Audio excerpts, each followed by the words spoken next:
हमने जितने भी सवाल थे सारे सवालों का अध्ययन करवा दिया और हम अब 2.5 पर चल दिए हैं। और 2.5 के सवालों को लगाने के पहले हमको बीजीय सर्वसंख्या को अच्छे से अध्ययन कर लेना है। जैसा कि ये फार्मूले दिए हुए हैं और यहाँ पे मैं लिख के बता रहा हूँ। फार्मूला नंबर 1 हो गया कि x धन y का होल स्क्वायर बराबर x स्क्वायर धन 2xy धन y स्क्वायर।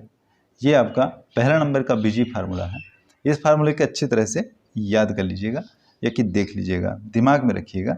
दूसरे नंबर का बीजीय फार्मूला है x माइनस वाई का होल स्क्वायर बराबर एक्स स्क्वायर। देखिए सब चीज़ वही है, यहाँ पे धन की जगह में माइनस आ जाएगा, बाकी सब वही रहेगा 2xy प्लस वाई स्क्वायर। ये दूसरा फार्मूला हो गया। और तीसरा बीजीय फार्मूला यहाँ पे दिया हुआ है X square minus Y square बराबर एक्स धन वाई और ब्रैकेट एक्स माइनस वाई। यहाँ पे इस तरह से ये 3 बीजीय फार्मूला आपके पास उपलब्ध हो गए। अब चौथे बीजीय फार्मूला को भी यहाँ पे लिख दे रहे हैं, जैसा कि एक्स धन ए और एक्स धन बी, ये दोनों ब्रैकेट में हैं। ये किसके बराबर होता है?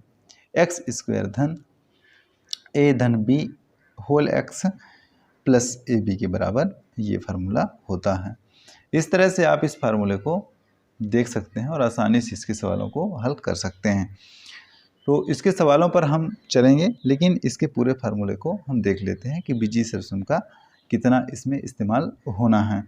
और इस तरह से आपको सारे बीजीय फार्मूला को याद करके और अप टू डेट रहने हैं। जैसे एक्स धन वाई धन जेड का होल स्क्वायर अलग, एक्स धन वाई धन जेड का होल स्क्वायर, इस फार्मूले को भी बना करके रखिएगा। क्या है इसका? एक्स स्क्वायर धन वाई स्क्वायर धन जेड स्क्वायर धन 2xy धन 2yz धन 2zx। इस तरह से इस फार्मूले को भी बना लीजिएगा। छठवें नंबर का जो बीजीय फार्मूला है उस फार्मूला को देख लीजिएगा, यानी x धन y का होल क्यूब, ये छठवें नंबर का बीजीय फार्मूला है। इसका मतलब होता है x क्यूब धन y क्यूब धन 3xy x धन y। इस तरह से फार्मूला है। या कि और हो सकता है एक्स क्यूब धन वाई क्यूब धन 3x स्क्वायर वाई धन 3xy स्क्वायर। इस तरह से ये भी फार्मूला हो सकता है। चलिए 7वें नंबर पर भी चलते हैं। और 7वें नंबर का जो फार्मूला है x माइनस वाई का होल क्यूब है। तो इसके लिए क्या करेंगे? X cube minus Y cube minus 3xy bracket x minus Y, ये इसका फार्मूला है। और या कि फिर लिख सकते हैं X cube minus Y cube minus 3x square Y plus 3xy square. इस तरह से सब वही है, सिर्फ चिन्ह का हेर फेर इसमें बना हुआ है। तो इस तरह से ध्यान दीजिएगा, सारे सवाल इन फार्मूले के अलावे नहीं लगने हैं। जब तक फार्मूला आपसे अच्छे से नहीं बनेगा कुल मिलाकर के सवालों को लगा नहीं पाएंगे। अगला फार्मूला 8वें नंबर का है जो बीजीय सर्वसंख्या कहलाता है। वो है क्या? देखते हैं। एक्स क्यूब धन वाई क्यूब धन जेड क्यूब माइनस 3xyz। इस फार्मूले को हम यहाँ पे लिख रहे हैं एक्स धन वाई धन जेड, ये हो जाता है। फिर ब्रैकेट एक्स स्क्वायर धन वाई स्क्वायर धन Z square minus X Y minus Y Z minus Z X. इस तरह से इस फार्मूले को भी आप देख लीजिएगा। सारे फार्मूले के हिसाब से आपको सवाल को हल करना है।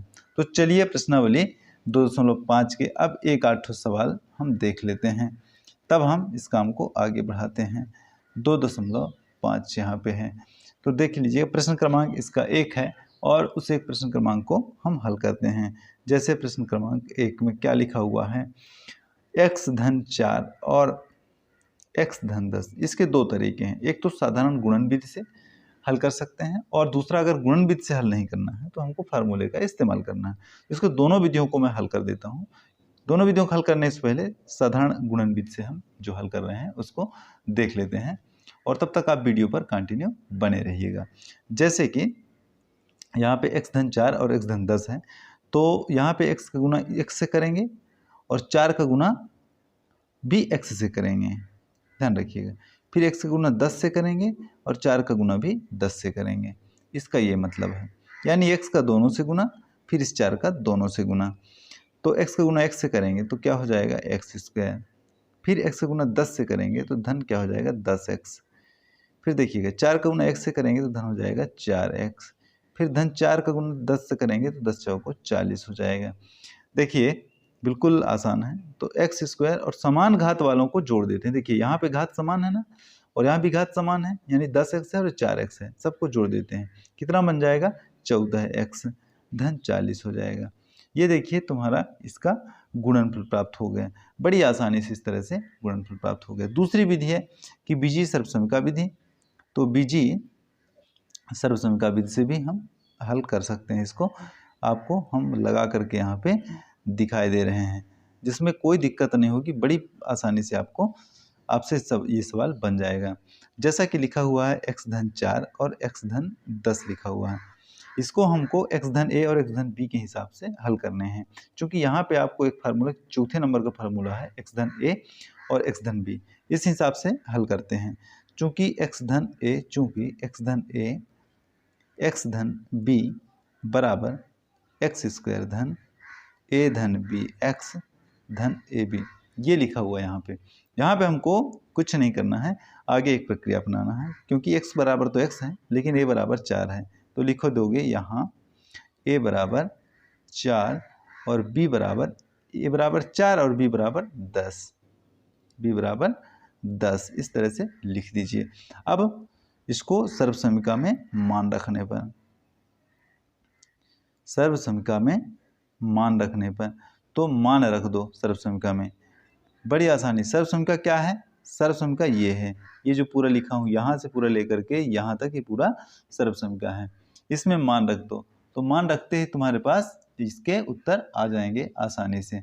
तो चलिए मान रख देते हैं। क्या है मान, x धन a मतलब x धन 4, x धन b मतलब x धन 10 हो गया, बराबर एक्स स्क्वायर है तो एक्स स्क्वायर लिखोगे, धन है तो धन, a है तो 4 लिखोगे और b है तो 10 लिखोगे। तो a है तो 4 धन b है तो 10, x है तो x लिखोगे, धन a है तो 4 और b है तो गुणे 10, तो बराबर एक्स स्क्वायर धन 10 4 14x धन 10 चौको 40। देखिए ये वाला फार्मूला जो गुणनफल प्राप्त हुआ है हमारे पास, ये वाला गुणनफल और ये वाला गुणनफल, दोनों गुणनफल हमको बराबर प्राप्त हुए हैं। क्योंकि ये साधारण विधि से लगा लिए हैं हम, और इसको बीजीय सर्वसमिका विधि से हल कर लिए हैं।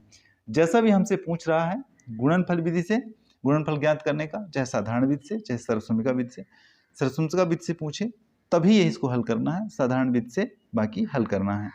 अगर साधारण विधि से नहीं पूछा है, सर्वसमिका का प्रयोग करके हल करने के लिए बोल रहा है सवाल में, तो हमको सर्वसमिका का इस्तेमाल करके ही सवाल को हल करना है। अब हमको यहाँ ये प्रश्न निश्चित करता है कि हम कौन सा सर्वसमिका हमको इस्तेमाल करना है इस सवाल में। तो ठीक है, अगले सवाल के लिए हम बताएंगे। बहुत बहुत धन्यवाद आपको वीडियो देखने के लिए। तो स्वस्थ रहिए, मस्त रहिए, ज़बरदस्त रहिए और पढ़ते रहिए।